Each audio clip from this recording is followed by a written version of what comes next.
అందరికీ నమస్కారం అండి. ఈరోజు మన ఛానల్లో ఆషాఢ మాసం గురించిన పూర్తి వివరాల గురించి తెలుసుకుందాం. ముందుగా ఈ 2025 సంవత్సరంలో ఆషాఢ మాస ప్రారంభ ముగింపు తేదీలు ఎప్పటి నుంచి ఎప్పటి వరకు ఉన్నాయో, అలాగే ఈ మాసంలో వచ్చే ముఖ్యమైన పండుగలు ఏమిటో ఇప్పుడు తెలుసుకుందాం.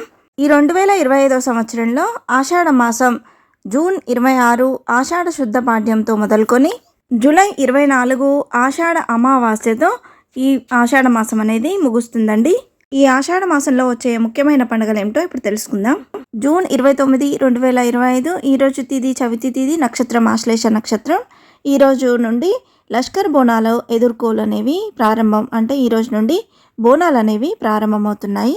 జూలై నెలలో జూలై 6, 2025 ఈరోజు తిథి ఏకాదశి తిథి, నక్షత్రం విశాఖ నక్షత్రం అండి. ఈరోజు తొలి ఏకాదశి పండుగ, దీన్నే శయన ఏకాదశి అని కూడా అంటారండి. జూలై 10, 2025 ఈరోజు వారం గురువారం. ఈరోజు తిథి పౌర్ణమి తిథి, నక్షత్రం పూర్వాషాఢ నక్షత్రం అండి. ఈరోజు విశేషంగా గురు పౌర్ణమి పండుగను జరుపుకోనున్నాము, దీన్నే వ్యాస పౌర్ణమి అని కూడా అంటారండి. జూలై 13, 2025 ఈరోజు సికింద్రాబాద్ మహంకాళి జాతర. జూలై 20, 2025 ఈరోజు మహంకాళి జాతర, హైదరాబాద్ మహంకాళి జాతర అండి. ఆషాఢ మాస విశిష్టత ఏమిటో, అలాగే ఈ మాసంలో శుభకార్యాలు అసలు ఎందుకు జరపరో ఇప్పుడు తెలుసుకుందామండి.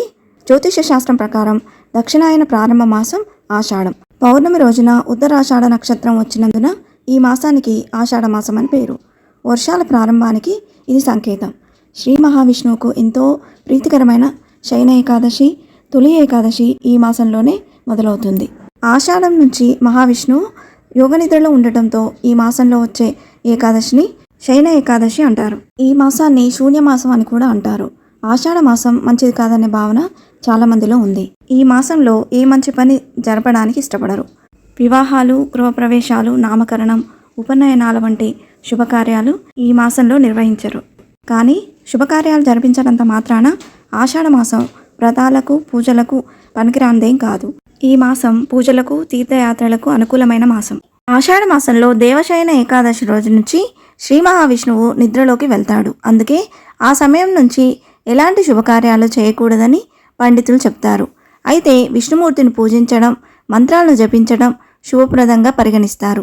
ఈ కాలంలో నీటిని వృధా చేయకూడదు. అలాగే దాన ధర్మాలకు విశేష ప్రాధాన్యత ఇవ్వడం మర్చిపోవద్దు. ఈ నెల రోజుల పాటు కొత్తగా పెళ్ళైన జంటలు కలవకుండా జాగ్రత్త పడతారు. ఆషాఢ మాసంలో కొత్తగా పెళ్ళైన జంటలు దూరంగా ఉండాలని, అత్తా కోడళ్ళు ఎదురు పడకూడదని ఆచారం ఉంది. దీని వెనుక కూడా శాస్త్రీయపరమైన కారణాలు ఉన్నాయని పెద్దలు చెప్తారు. ఈ క్రమంలో వధువును పుట్టింటికి తీసుకెళ్లే ఆచారం ఇప్పటికీ కనిపిస్తుంది. ఎందుకంటే ఈ మాసంలో స్త్రీ నెల తప్పితే 9 నెలల తర్వాత, అంటే మార్చి నుంచి మే మధ్య కాలంలో ప్రసవం జరుగుతుంది. ఈ సమయంలో ఉష్ణోగ్రతలు బాగా ఎక్కువ ఉంటాయి కాబట్టి పుట్టిన శిశువుకి ఈ వేడి వాతావరణం బాగా ఇబ్బందిగా ఉంటుంది కాబట్టి ఈ సంప్రదాయాన్ని ఆచరించారు. అలాగే ఆషాఢం రాగానే చాలామంది మహిళలు గోరింటాకు పెట్టుకోవడం మన తెలుగునాట ఆచారం.